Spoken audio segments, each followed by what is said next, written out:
they say. War reveals a man's true face, but what if that face is shattered before the first shot is fired? On a cold June morning in 1815, as the sun struggled to pierce the gray sky over Ashford Village, Thomas Weller stood trembling, not from fear of the battlefield, but from the burden of what awaited him, a journey into hell, dressed as duty. Asterisk, will you come back to me? His mother's voice cracked, clutching his weathered coat, her eyes searching his soul like a silent prayer. But Thomas knew the answer already. No soldier in Napoleon's shadow returned unchanged. Somewhere between the thunder of cannon, fire, and the screams of comrades lost, a part of him would break, maybe forever. Asterisk, he was no hero yet. Just a boy ripped from the quiet life of fields and harvests to fight in a war that had swallowed nations whole. As he stepped onto the rough wooden cart, bound for the coast, every heartbeat screamed a warning. This was not the story of glory, but survival against impossible odds. Asterisk, the ships that awaited bore scars of the sea, creaking timbers and battered sails that seemed to mourn the souls carried away. On board, Thomas met men whose eyes were hollow mirrors of his own doubt, men who whispered of battles won and brothers lost, their voices like ghosts haunting the decks. Asterisk, landing on the blood-soaked soils of Europe, the harsh reality hit harder than any musket ball. Villages burned to ash, fields turned into graves, and the air was thick with smoke and despair. The enemy was not just an army. It was a relentless force, led by a man whose name stirred both fear and fascination, Napoleon Bonaparte. Asterisk, months passed in endless drills, frost-bitten nights, and the quiet desperation of men who learned to die as easily as they breathed. Thomas's hands became calloused, his soul weathered by the endless march toward an uncertain fate. Asterisk, when the cannon fire erupted at Waterloo, it was not a battle, but a storm of death. Horses screamed, muskets roared, and the earth trembled beneath the boots of thousands. Amidst the chaos, Thomas faced not just the enemy, but the ghosts of his own doubts. Could a simple soldier make a difference when the world itself seemed on fire? Asterisk, this is his story, not of generals or kings, but of a young man whose courage was forged in blood, whose spirit was tested beyond limits, and whose journey through the darkest hours of history is both a warning and a tribute to those forgotten in the annals of time. Asterisk, the days before Waterloo were a relentless trial. Thomas woke each morning to the bitter chill of dawn, his breath a mist in the cold air as he laced his boots tight and readied his gear. The camp was a maze of tents, the ground churned to mud from countless soldiers' boots. The smell of damp earth, sweat, and smoke clung to everything, a constant reminder that this was no ordinary journey. Asterisk, he found little comfort in the faces around him. Some men had fought in battles long before Thomas ever held a musket. Their eyes carried the weight of memories too heavy to share. Others were like him, boys thrown into a maelstrom far beyond their understanding, clinging to hope like a fragile lifeline. Asterisk, orders came down like thunder. The generals spoke in measured tones of strategy and honor, but to the common soldier, it was a call to chaos. Thomas learned to follow commands without question, even when his hands trembled and his heart screamed to run. As the sun climbed higher on that fateful day, the distant roar of artillery began a haunting symphony that echoed across the battlefield. The British lines formed, muskets ready, bayonets fixed. The air was thick with anticipation, dread hanging heavy like a suffocating fog. Asterisk, Thomas's mind raced back to his village, to the laughter of children playing in the fields, to his mother's warm smile. Would he ever see them again? Would the war take more than his youth? The answers were buried beneath the thunder of cannons and the cries of men. Asterisk, the first French assault crashed into the British line like a tidal wave. Smoke swallowed the sun. As musket fire lit the air, Thomas fired, reloaded, and fired again, each shot a desperate prayer. Around him, comrades felt some clutching wounds, others silent forever. The ground beneath was stained crimson, the earth drinking deeply of sacrifice. Time became meaningless amid the battle's fury.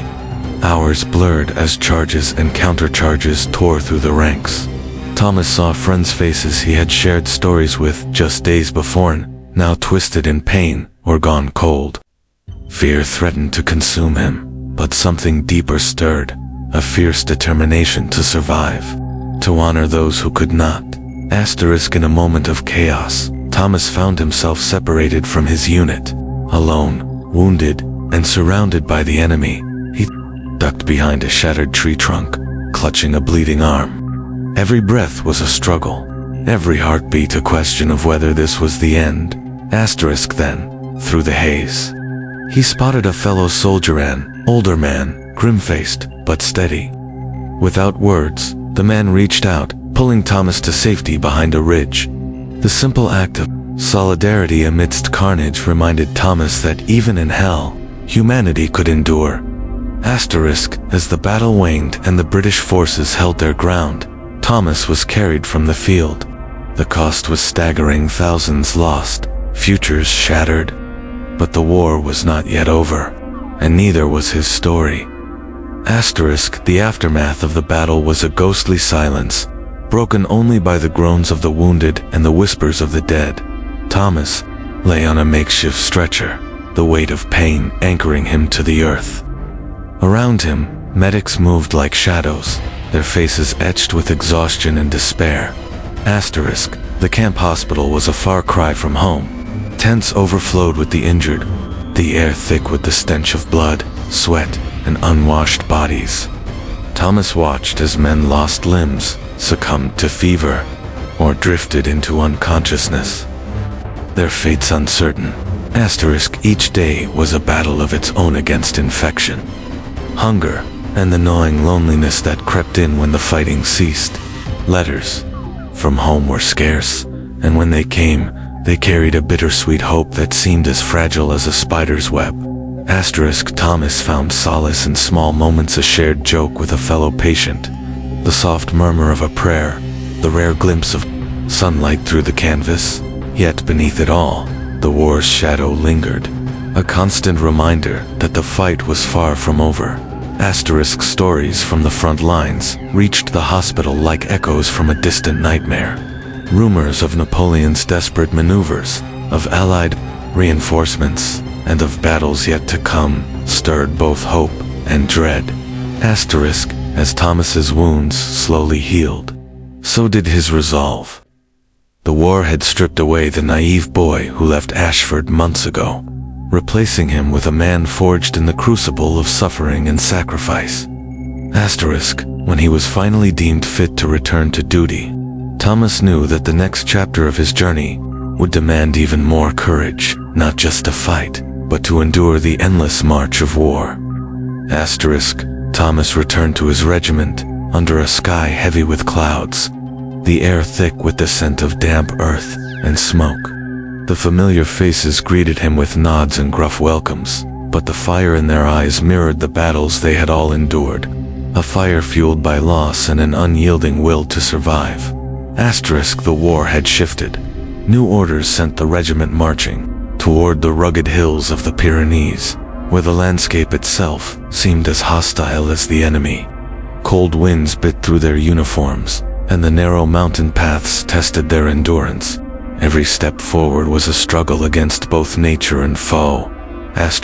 Among the soldiers, tales circulated of the French forces regrouping, of skirmishes erupting in shadowed valleys.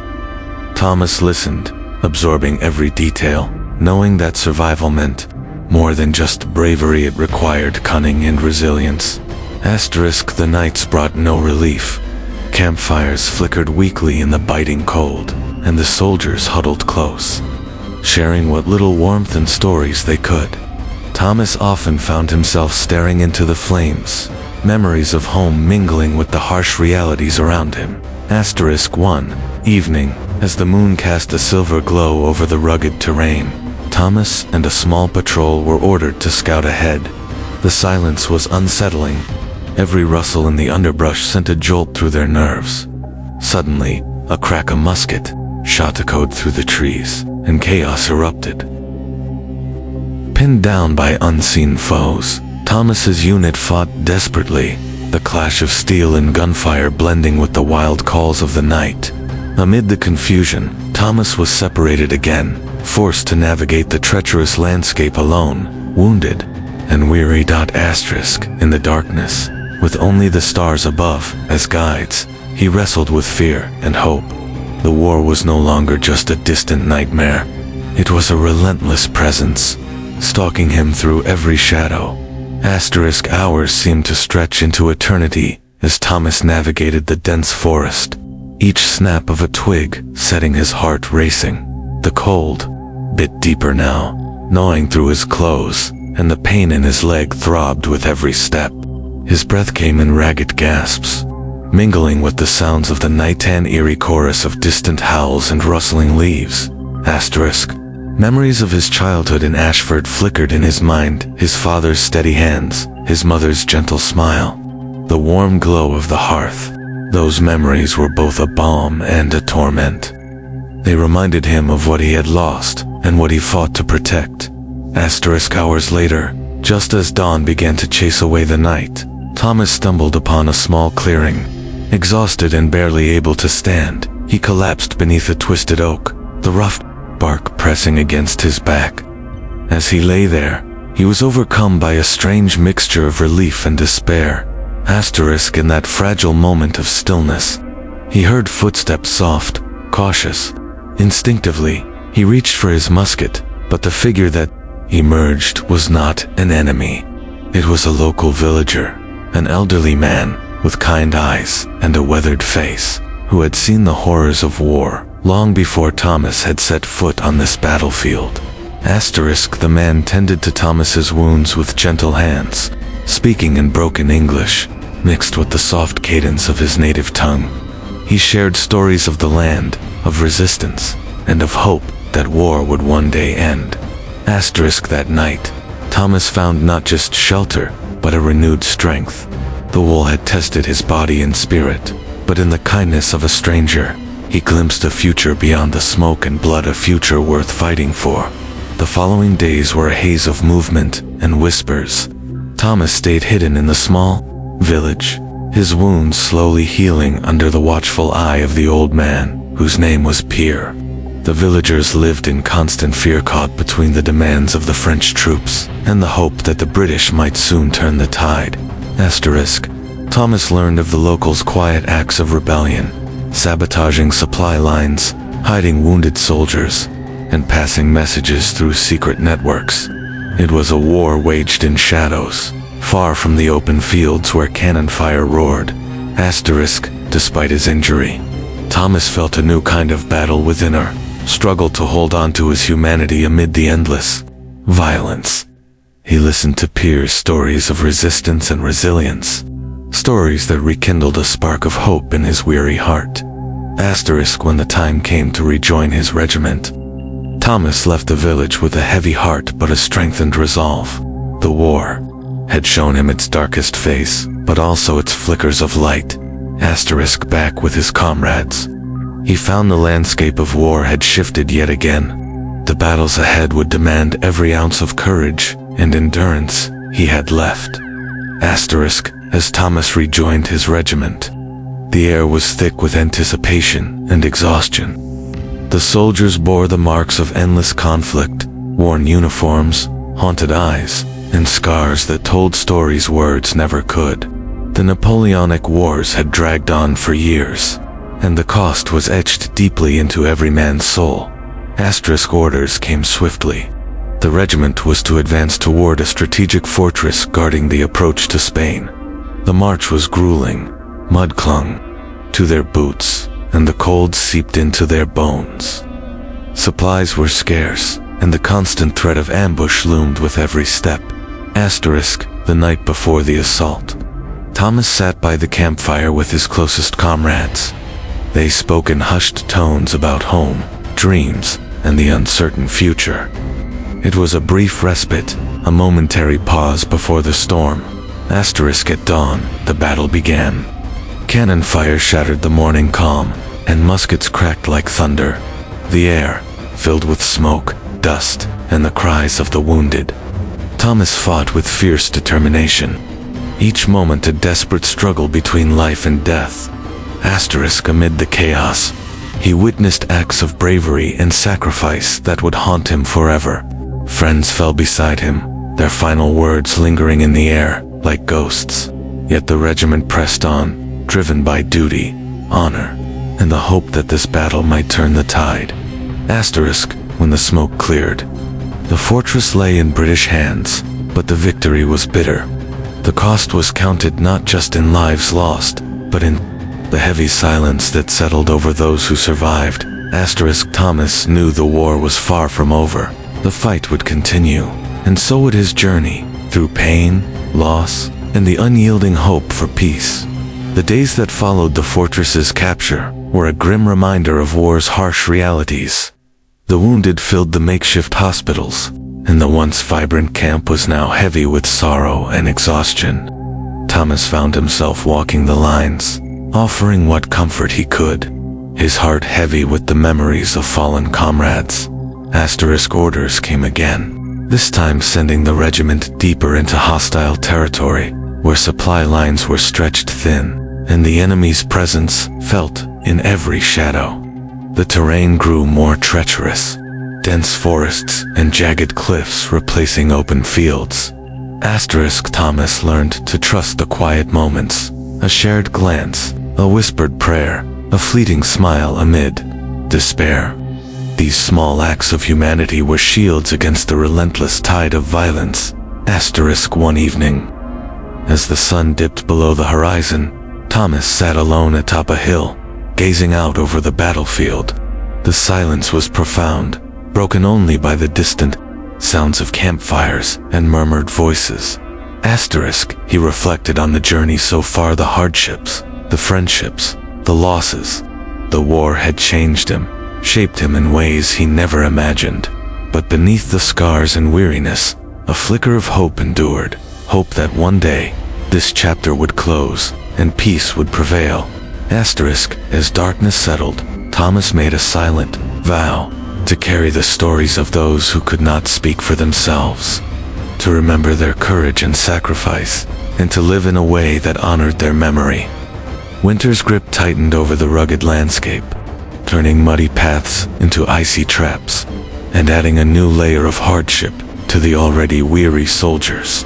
The cold seeped into every bone, and rations grew scarce as supply lines faltered under the harsh conditions. Yet, despite the bitter weather, the regiment pressed on. Thomas found himself battling not only the enemy, but also the relentless frost that threatened to claim lives as surely as any musket ball. Frostbite and illness spread quietly through the ranks, stealing strength and hope alike. The nights were the hardest. In the thin, cramped tents, soldiers huddled for warmth, sharing stories to keep their spirits alive. Thomas listened to tales from men from all corners of the British Isles, farmers, artisans, sons who had left families behind to answer the call of duty. One night, a new letter arrived for Thomas. It was from home, a brief note filled with the simple comforts of daily life, a reminder of a world beyond war. The words struck a deep chord, igniting both longing and determination. Despite the hardships, Thomas felt an unbreakable bond with his comrades. Together, they endured the cold, the fear, and the uncertainty. Each day was a testament to their resilience, their shared sacrifice etched into the frozen earth beneath their feet. As the winter wore on, Thomas held tight to the hope that spring would bring an end to suffering, and with it, the chance to return home changed. But spring finally broke through the bitter cold, melting the snow and unveiling a scarred landscape. The regiment, battered but unbroken, prepared for what would likely be their final campaign in the Napoleonic War. The long, grueling conflict had taken its toll not just on bodies, but on minds and souls. Thomas stood among his fellow soldiers, their faces etched with exhaustion and resolve. The battles ahead would be fierce, but each man carried the weight of those who had fallen before them. their sacrifices fueling a fierce determination to see the war's end. Asterisk. The regiment advanced through fields that had once been peaceful, villages now reduced to rubble and ash. The sounds of war still echoed, cannons roaring, muskets firing, but beneath it all was a growing sense of hope. Asterisk. Amid the chaos, Thomas found moments of quiet reflection. He thought of his family, of the life waiting for him beyond the battlefield. He thought of Pierre, the old villager who had saved him, and the countless others who had shown kindness in the darkest times. Asterisk. When the final battle was fought, it was brutal and decisive. Victory was hard won, and as the dust settled, Thomas felt a profound mixture of relief and sorrow. The war was ending, but the memories would remain etched deep within him. Asterisk. Returning home, Thomas carried with him not only the scars of war, but the stories of courage, sacrifice, and resilience. His journey was a testament to the strength of the human spirit, a reminder that even in the darkest times, hope could endure.